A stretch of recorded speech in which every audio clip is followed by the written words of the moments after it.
Dr. Otto Octavius once wielded the power of the sun in his hands, and if you look at the scene close enough, you won't find Jinhsi, so clearly he lied. But if you play Wuthering Waves, then you will be able to play as Jinhsi, who uses the power of Dew to unleash nuclear damage to opponents. Most of the kit utilizes the Sentinel and her resonance skill to deal damage, so here is the best Jinhsi build guide. Let's start with how her kit works, because she does have one main goal when she is on field, that is reaching the final of her 4 different resonance skills. When Jinhsi enters the field, she will have her regular resonance skill. After completing her 4th basic attack, Jinhsi will obtain her enhanced skill, Overflowing Radiance. When Jinhsi uses a skill, she will enter the incarnation state, where she will begin to develop her powers imbued with Dew. One such power is her incarnation resonance skill, Crescent Divinity. At the same time, Jinhsi has 4 new basic attacks that can only be used once during incarnation. After her 4th incarnation basic attack, Jinhsi will reach her full power. Jinhsi can now consume all her current Forte to increase the damage unleashed from her final enhanced incarnated resonance skill, Luminous Epiphany.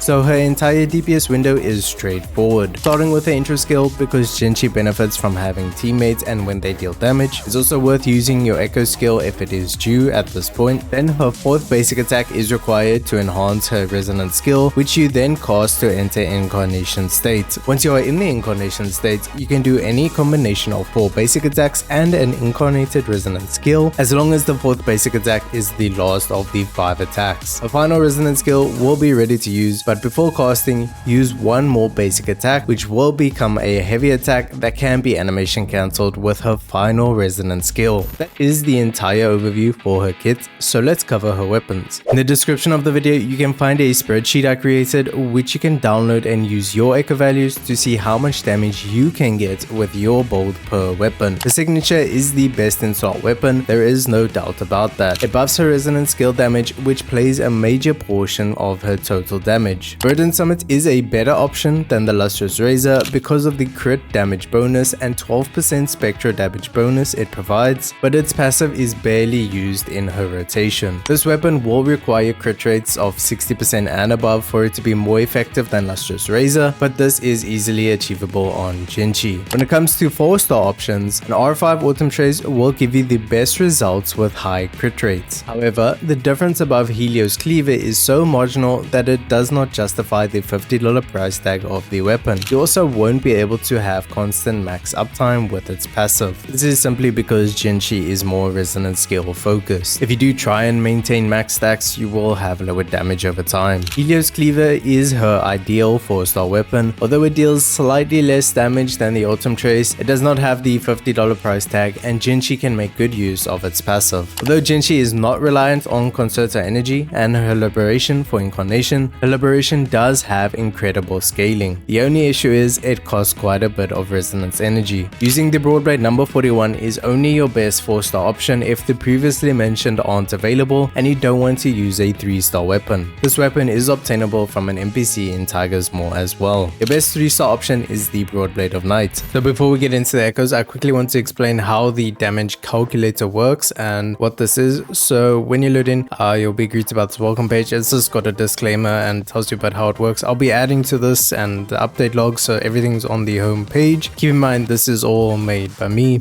So the first thing you'll do is go File, Download, and on the Microsoft Excel. Then you can open it on whatever program you want. You can even open it on Google Sheets. Just save it and upload it to your own Google Drive. Then you're able to open it yourself. So for whatever character you want, at the moment only Jinhsi is here. I will be updating. This is what's here for the public, for the community. All you need to do is come to this page and fill in your echo details. So I'll put my echo details on screen. Okay, so I've added in all the substats. I haven't added all of them. I ignored the HP percent and defense percent because it's not going to affect Jinhsi's damage. I just added all of her offensive stats, and over here on the side you can double check your values. Now these are coming from your echoes, so it's 123.8% from your echoes. In these final calculations it uses your total crit damage, so make sure that these values are coming from your echo. There are notes here to tell you where exactly this number on the side comes from. So this 430 flat attack includes the 350 that you would have from maxed leveled, so level 25 5-star echoes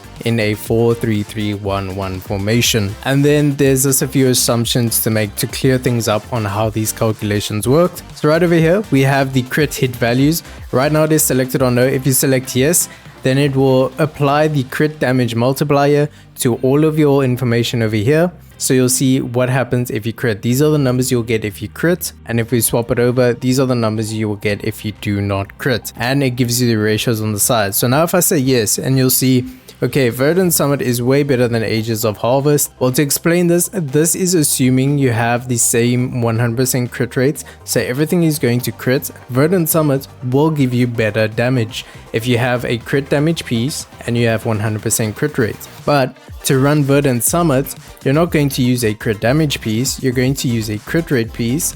So you will actually drop that down to 0.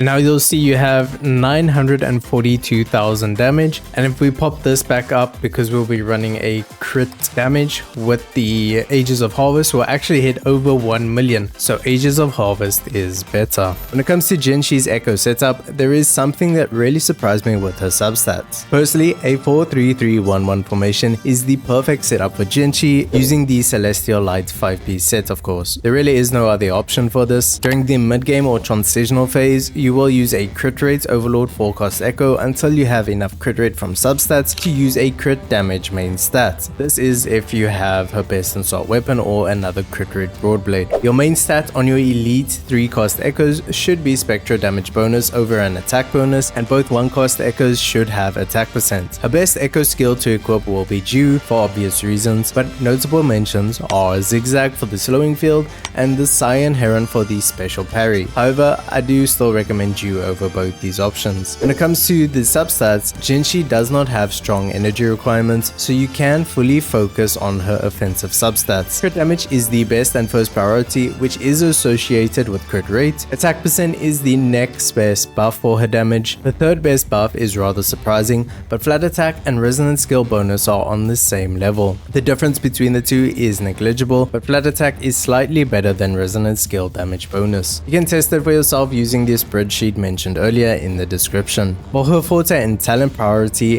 her Forte circuit is the most important to level first. This is where the majority of her damage comes from. Her Resonance Liberation should be leveled secondly, as it has incredible damage scaling. Basic attack and resonance skill will deal similar damage, so they can be leveled simultaneously. And lastly, her intro skill. When it comes to Jinhsi's sequences, you are getting incredible value for damage with almost every resonance chain. Her S1 and S2 work really well to increase her damage without the need for obtaining full Forte. Her S3 is an additional damage increase that is best used with a 5-star weapon, so I would recommend having her best in star weapon for this. Her S4 is a team-wide damage buff that allows her to be supportive in any team comp. Sequence 5 and Sequence 6 are incredible damage increases, so if you have Sequence 5, you might as well just go for Sequence 6 as well. Lastly, let's talk about her team comps. Jinhsi favors having different attributes in her team with the way her Forte accumulates. Every time elemental damage is dealt by your team, Jinhsi will accumulate 1 point for her Forte, but there is a 1-second cooldown for each elemental type of damage. So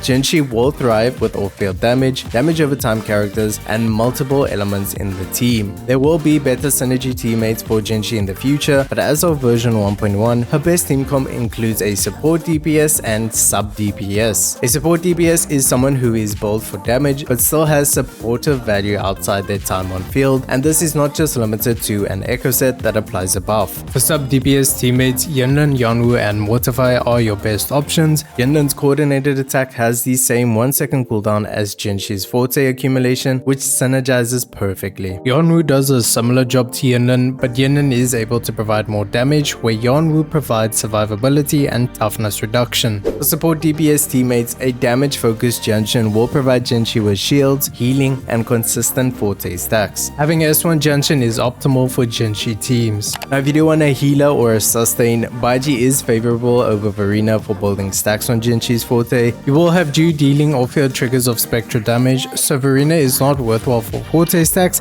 However, you can have quick rotations with Verena's super fast Concerto energy rotation. Verena is the best option if you have S2 Jinhsi, because you will have max Forte and maximum damage buff. That is going to be all for Jinhsi's build guide. I will see you in the next video.